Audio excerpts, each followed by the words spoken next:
Setting up a game server for you and your friends sounds awesome, in theory. In practice, it can often turn into just a frustrating mess. You could pay for a hosting service and be done with it, but, well, those monthly fees add up fast, especially if you want to run more than one game at a time. That's one reason why I love self-hosting, but even then, well, it's not always straightforward. Sure, maybe you can find a great guide on setting up a Minecraft server, but what if you also want to run a Valheim server or Terraria or something? Suddenly you're trying to juggle different setup instructions and conflicting configurations, or maybe it's just using different software entirely. It can get really messy really quickly.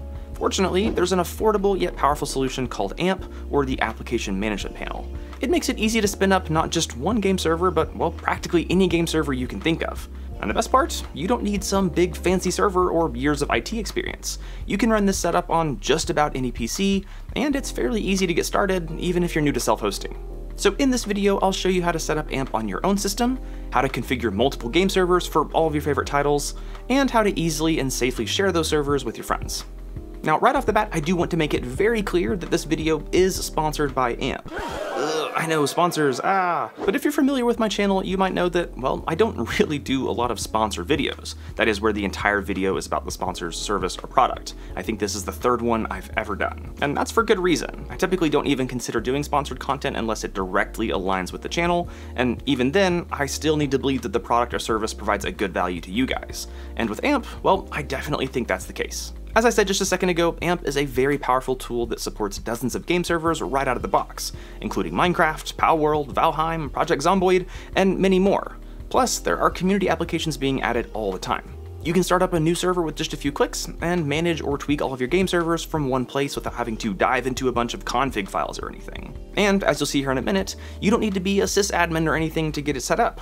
In Linux, getting AMP installed is as simple as a single script, or you can also run AMP in Windows by just running a typical installer. Oh, and one of the best things is that rather than having to pay for a subscription, you can pay for a lifetime license of AMP for as little as $10.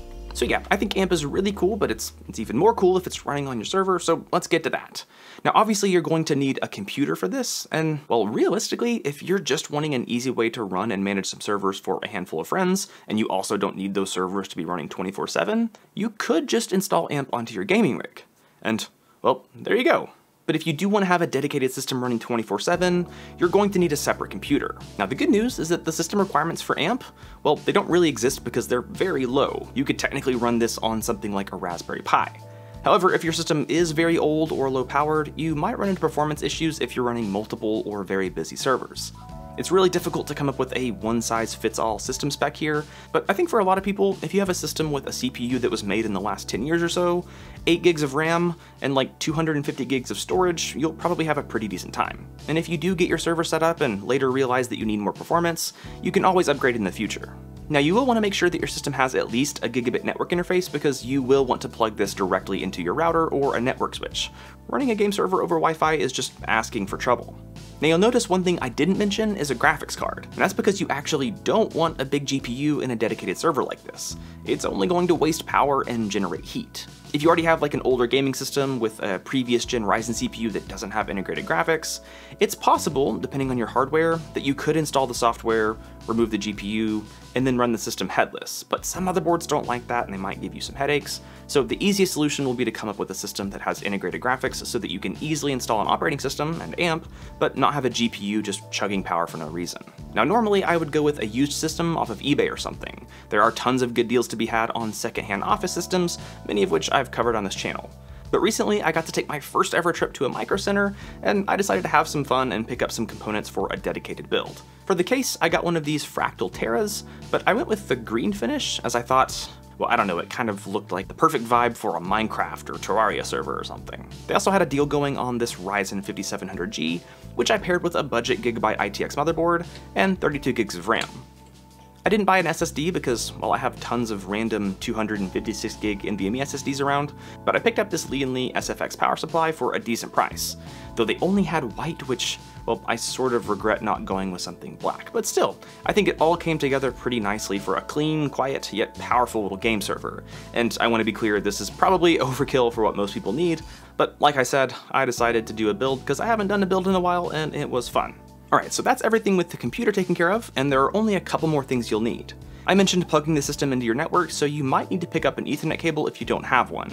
If you need one, I recommend picking up one of these slim run ones for Monoprice. I'll have them linked down in the description. They're fairly inexpensive and they're pretty easy to run along carpet and trim and such.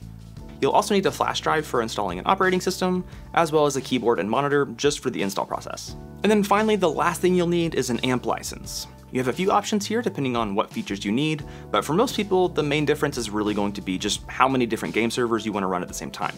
And well, that's pretty much all you need. Now we can get on with the installation. Like I said, you can run this on Windows by downloading the installer, and a big chunk of this video will still apply. The Windows version supports pretty much all of the same features as the Linux version, but I just personally prefer running something like Debian Linux for stuff like this. So if you're wanting to follow this guide exactly step by step, you can install Debian as well.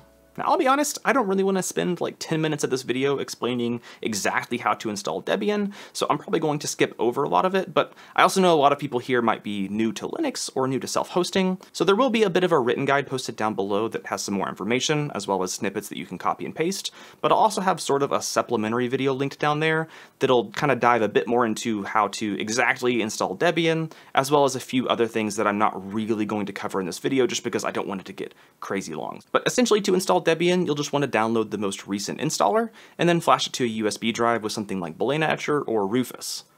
After plugging in the USB drive to your server, as well as power, a display, keyboard, and a network connection, you can boot it up to run the installer.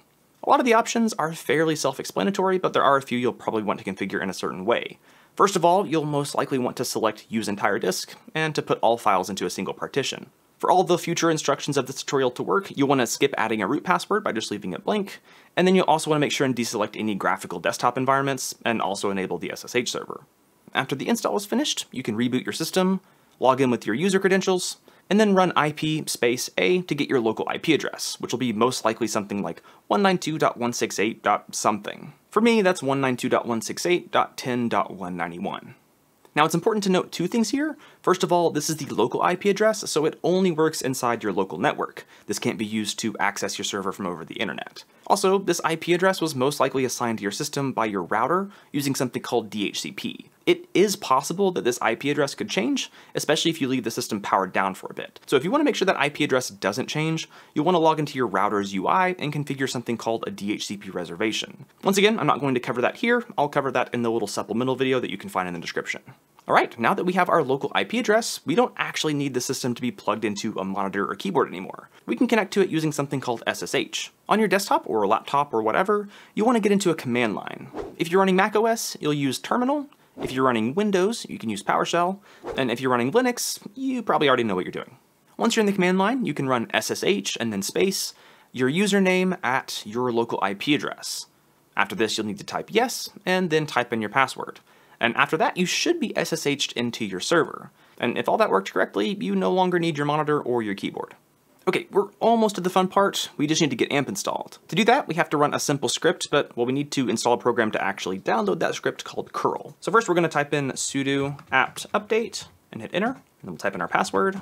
And this is just going to double check that all of our packages are up to date. And since we just installed Debian, they should be, but it's a good habit to double check. All right, now we can just type in sudo apt install, and then curl, C-U-R-L, and then hit enter or Y, and we should be good to go. Also, fun fact, if you want to hit Control-L, that'll clean up your command line. All right, now that that's done, we can head over to the AMP download page for Debian, and we have this script here, but we need to run this as root. Up until this point, we've been using sudo to run individual commands as root, but for this, we need to type in sudo space su space and dash. And there we go. Now we're operating as the actual root user, and we can go back to here, copy this command, and paste it into the terminal, and sometimes Control-V will work, but sometimes you just have to right-click to paste it in. All right, this script is running, and the first thing we're going to need to do here is create a user, and this is actually going to be our user to log into the AMP dashboard. So I'm going to create a user called Haven with a very secure password, and then next it's going to ask if we want to run Docker, which we do, so we're going to type Y. All right, next it's going to ask if you want to set up HTTPS, which for this video, we're not going to. One of the cool things about AMP is that if you do enable HTTPS and you have a domain that's pointing at your external IP, it'll automatically set up a reverse proxy and firewall rules and do some really cool stuff and make it really easy to port forward servers and also your dashboard. But to do that, you do have to have a domain that is already pointing towards your external IP, and I also just don't want to do port forwarding for this video. I have another solution that we're going to use to be able to share our servers to our friends and such, so we'll get to that later. So for now, we're just not going to select HTTPS, we're going to type in, and that's it. All we have to do is hit enter, and this script is going to run and get AMP installed. All right, and that's done. It didn't take too long, and now we need to actually go to the dashboard to finish getting things set up. So you'll want to go to this IP address and port here. So it's http:// your local IP address, and then colon, and then port 8080. And you want to be careful here not to hit Control-C because you might accidentally exit out of the script. So you can also try right-clicking this, or you can highlight this, and then right-click up here at the top if you're in PowerShell and hit copy, or you can just type it in, but we're going to go back to the web browser, and we can paste this in. So once again, local IP, colon, 8080, hit enter, and now we're at the setup for the AMP dashboard. So we're going to log in with the credentials we just created in that script, and then we're going to hit next, and then here's where you're going to copy in your license key, which I'm not going to show for obvious reasons, and then we're going to select standalone, and then here, this is just different privacy settings that you can kind of choose what you want to use. And then now everything should be configured, so we can hit restart AMP, and here in just a second, we should have our AMP server up and running. All right, so now we can log back in with our credentials, and we're now at the AMP dashboard, which is pretty awesome. Initially, you'll just land at this instances panel, which this will be where all of your different game server instances live, which we don't have any yet because we haven't created one, which we will in just a second. But we can also briefly look around at some of the other pages. There's this data stores tab, which this is where all of your files are going to live for your different servers and such. For the most part, you should be fine just keeping the original default data store, which lives at /home/amp/ the rest of this. We also have this deployment log, which we might need later on. We have a schedule where we can set up different triggers and tasks to run, like if you want to automatically run some backups or shut down servers at a certain time and then turn them back on at a certain time. So cool stuff you can do there. There's a lot of different configuration settings and stuff that you can dive into. There's a file manager that we will come back to here in just a bit. And then there's the support and updates page, which you can use to make sure you're running the most current version of AMP, which we are. Okay, let's get to the fun part. Let's actually spin up a game server. So what we can do is just click Create Instance, and then we can select our application from one of these many different applications that exist, which is awesome. And I think I'm going to start by not running a Minecraft server because I've done that a billion times. I'm going to run a Terraria server. So we'll select Terraria. We can give it a friendly name, so I'll call it Terraria 1. And then we probably want to start this instance whenever the system boots up. But one thing I will say to change is this after creation. We're going to change this to do nothing, just so we can kind of take a look around at some different settings before we actually spin the server up. And now we can hit Create Instance. And we'll let this run in the background, and in the meantime, we might as well go ahead and start up another one. So we'll hit Create Instance, and we'll run a Minecraft Java server, and I'm going to call this Minecraft Paper, because we're going to run a Minecraft Paper server. And same thing, we're going to do nothing, and we'll hit Create Instance. And now our Terraria instance is ready to go, so we can hop in and start managing it. So to do that, we can just click this little green button here, and this will take us into the management panel for this Terraria server. Now you can see up here that the server is stopped because we haven't started it automatically yet. And that's because I like to be able to hop into this configuration and go down to the Terraria tab here. And this is going to have all of our different settings for the actual Terraria server. So for example, we can change the world seed to be something like Stay Curious. We can change the world size. Let's make it a small world. We'll make it a small server. We'll make it a small server. And you can see one of the cool things about AMP is you can go in and tweak a lot of these settings without having to go into some sort of config file. You can actually have a nice graphic interface for all of your different server settings. But I think that's everything we want to change. Ooh, I could change the message of the day. Let's do a password. We'll just change the password to Haven. And then now I think we should be good to start this up. So we'll go back to the status panel here. We can hit update, just to make sure we're up to date. And you'll notice here with some servers, you do have to provide a Steam login because for some servers, it actually needs to download the server files and everything from Steam. So you'll need to use your Steam login. So I'm going to sign in really quick. Oh yeah, if you use SteamGuard, you may have to use that to authenticate. All right, so that update's done and I'm going to hit start. And if we hop over to the console, we should actually start seeing some of the output here. So you can see it's generating the world and everything's looking pretty good. On this status page, you can see our primary endpoint here is our local server and then port 7777. So if we hop into Terraria under multiplayer, we can go to IP address and type in 192.168.10.191, and we'll do server port 7777. And then it requires a password, which is just Haven. And here we go. We have a server message, and we are in Terraria. Now, if we go back to the status page, we can see we have 1 out of 8 active users, and we can see stuff like memory usage and CPU usage as well. And if we go to the console, we can see that we have someone connecting from my local IP address. All right, yeah, so everything seems to be working well. Now, one thing you might have noticed is this backups tab over here, which says we have no backup schedule, which we might want to fix that. So we're gonna go here and then go to setup schedule. And so this is going to add a trigger, and you know what, let's run it once per day at midnight. And we'll hit add trigger, and then under this tab. So that created a trigger. Now we need to create a task. So we're going to go to add new task, and we're going to run a backup, and we're just going to store this to local storage. And you'll notice this S3 option here, which is actually pretty cool. If you wanted to run something like Amazon S3 or even like Backblaze, you could configure some cloud storage and you could back these up to some S3 compatible storage. That way, if your server completely dies, you have backups in the cloud, which is pretty awesome. But we're just gonna leave that turned off for now and hit add task. And so now that little error message went away because we do have, under the schedule, we have a backup task. But that only runs at midnight, so it's not gonna run for a while. So let's test it with a manual backup. All right, so we're back in our Terraria server, and I'm just gonna create a manual backup really quick. So you can see we have this manual backup taken at this time. So what I'm going to do now is just, I don't know, I'm gonna dig a hole. All right, so I dug this hole, and for some reason on this server, digging holes like that is against the rules. So what I'm going to do is I'm going to go to my backups, I'm going to go to manual backup, and I'm gonna hit restore backup. All right, now I'm gonna hop back in my server, and it didn't work. Okay, so this is me while editing. It turns out there's either just a bug with the Terraria image or just a glitch with my instance, because if I go over to like this vanilla Minecraft server, for example, and I go to the file manager, I can take this world folder, just trash it. And then if I go to the backups, I can just restore from this backup. And then once that's done, if we go back to the file manager and refresh, we can see that we have this world folder here. So like I said, it either seems to be just a glitch with my setup or maybe a bug with the current Terraria image. Not exactly sure, but if this does happen to you, there's also a manual way to do this, which is pretty easy. And that's what I originally filmed after I had this bug. So let's cut to that. So if we go over to this file manager tab here, we can see at 11:18 a.m. I have this backup, which is the first one I took, and then I took another one when I was just doing some testing off camera. But we can just go to this backup here and click download. And then after extracting that zip file, I have this backup folder here. So first of all, I'm gonna make sure I stop the server. And then back in the file manager, I'm going to go to this worlds folder, and we can actually just delete this. So we can hit trash. And then you actually need to compress this worlds folder to worlds.zip, and we can just upload that. And then just hit extract here.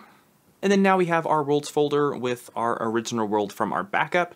So we should be able to restart this server. And then back in Terraria, we should have our world before I ever destroyed anything. Okay, so that's kind of the basics of running your server. Now we can run some more servers. So I already have this Minecraft paper server ready to go. So I'm just gonna hop in and manage that. The first thing we're going to do is go to our configuration. We're gonna go to the Minecraft tab here. We can change this memory limit to something like 4096. And then we're gonna change the server type to a paper server. We're gonna change the version to 121.8. And we'll change the world seed to my AMP server, I don't know. And then I think we're gonna keep everything else the same, but once again, you can see you can go through these different settings and tweak all sorts of different things if you want. But I'm gonna go back to the status page and I'm just gonna hit start. And this is going to prompt me to accept the EULA. I'm gonna hit update just to make sure we download the correct files. And then now we should be good to hit start. All right, so in Minecraft, I'm going to click add server. And we'll just call this paper local. And then for the address, I'm gonna put in my local IP address and then port 25565. And we should be able to connect. And there we go, we have a Minecraft server. Now one thing I'm gonna do right away is give myself OP permissions. So in the console tab over here, I can just type in OP and then my username. And now I am a server operator, so I should be able to do console commands. Yay. All right, cool, so we have Minecraft working, but let's add some plugins. We're running a paper server, we might as well run some plugins. Now, one thing with AMP is you can go into this little plugins tab, and we'll acknowledge that these are third-party plugins. And this UI is a little awkward. If you zoom out, it's better, but if you're zoomed in like this, it's a little awkward. But we can go to something like popular plugins. I'm gonna zoom out for a second, but yeah, you can see that there are some popular plugins here, and you can just hit install. I've had some mixed results with this, so instead, I've kind of found it just to be easier to instead to search for something like the Essentials X plugin. You can just copy the download link to a plugin, and then go to File Manager. In the plugins folder, you can right-click and say download file here, and just type in the URL.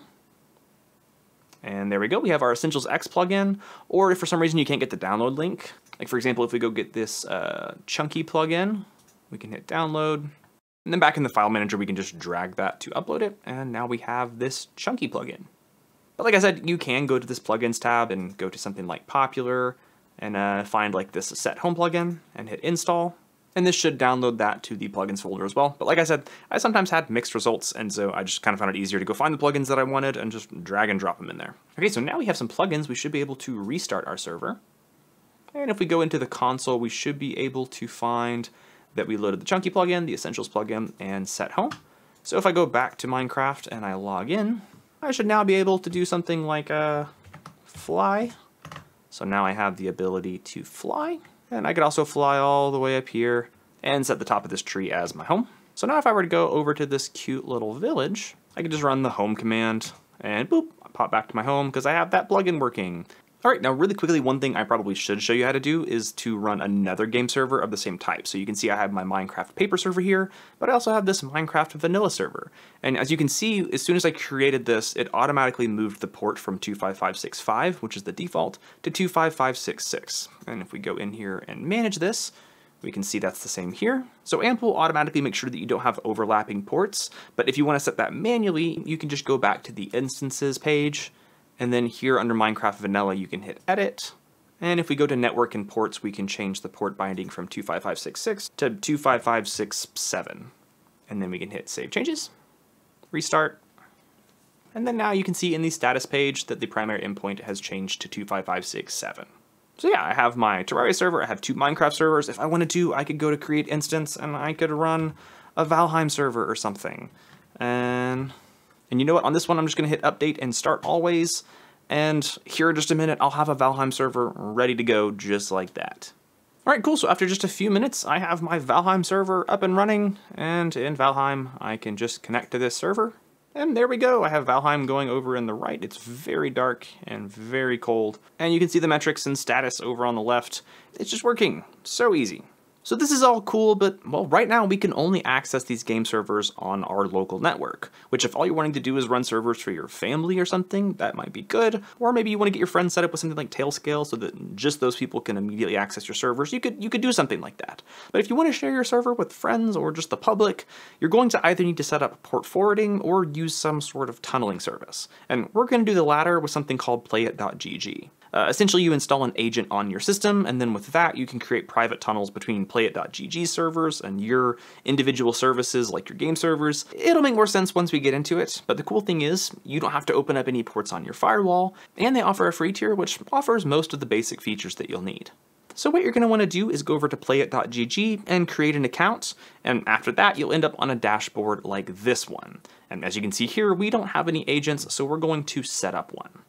So we'll hit Set Up New Agent, and then we need to download the software to run on our server. So if we hit Downloads Found here, we can go to the Linux tab, and this will have this script that you can run, or a set of commands you can run to install Playit, but it's a little awkward here because you have to kind of copy, paste the whole thing. So what you can do instead is just copy this and paste it into something like Notepad, or you can also just grab these commands from that GitHub page that I mentioned, which is linked in the description, which is what I'm going to do. All right, so this is editing me once again, and here I actually made a mistake that I didn't catch.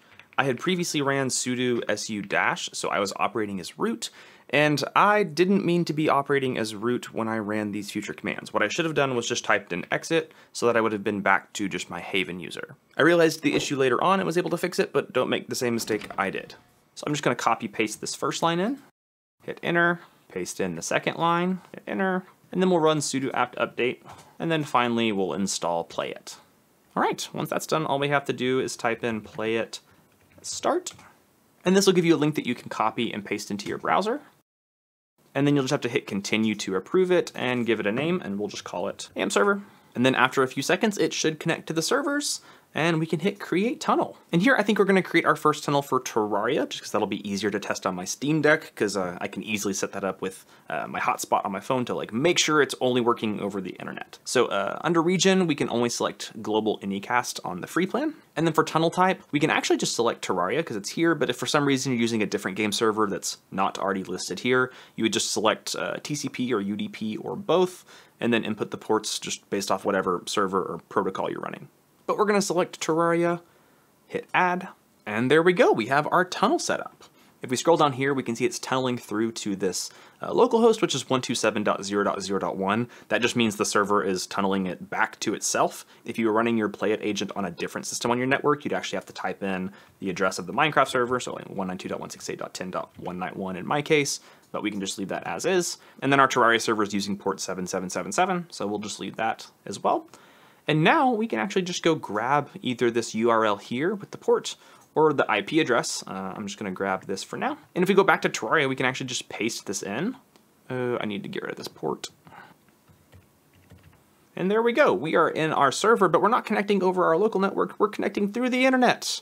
And actually, I think I can confirm that. I don't even know if I have to pull up my Steam Deck. I think I can actually go to our Terraria server and go to the console. And yeah, you can see I'm actually connecting via this 127.116.108, which is not my local IP address. It's also not the IP address of my house. That's the IP address of Playit's servers because I'm connecting through Playit. So yeah, I am connected and playing over the internet, which is pretty cool. We can also set up a tunnel for Minecraft. So for example, we could go to tunnels, add a tunnel. We're gonna select Minecraft Java. We can actually just grab this link here. In Minecraft, I'm gonna add a new server and we're gonna just paste in this URL here and hit done. And well, as you can see, we can't connect to the server, and that's because there is one annoying thing when using Playit and AMP. If we go back to our AMP dashboard, by default, you'll see our paper server is sleeping currently, which can be really helpful.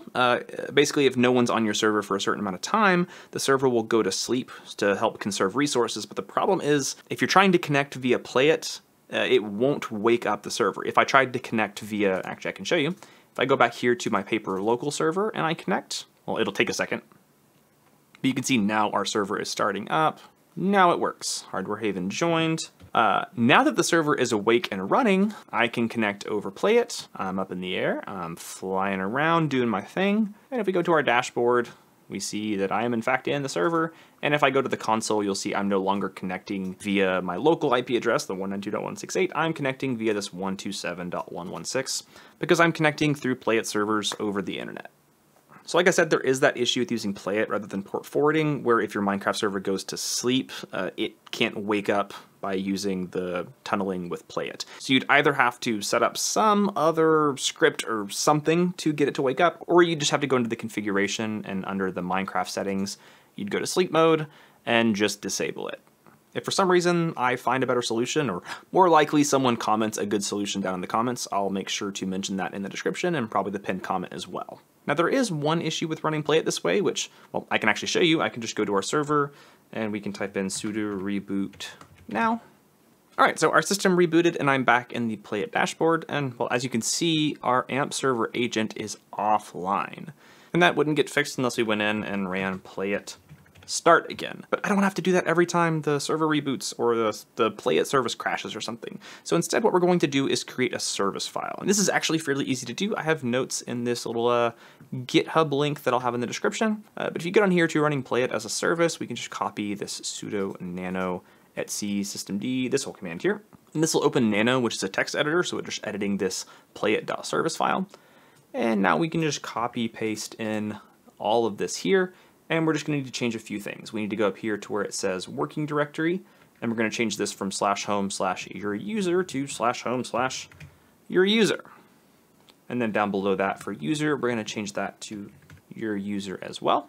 And then we can hit Control X, and then we'll hit Y to save, and then enter. And then now we need to run this command down here to reload systemd. And then now we can do sudo systemctl enable Playit. And that'll make sure whenever the system starts up, it'll automatically run the service. And then we're gonna run the same thing, but we're gonna change enable to start. Typo.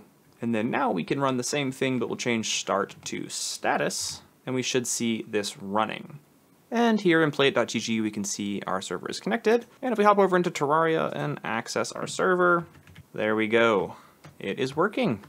So now every time your server reboots, it'll make sure it automatically runs that Playit command. That way it syncs up to the servers and everything's all good. Now, one mistake I didn't realize earlier was when I first ran the Playit command to set up my agent, I was still technically logged in as my root user. So what I should have done was type exit before that.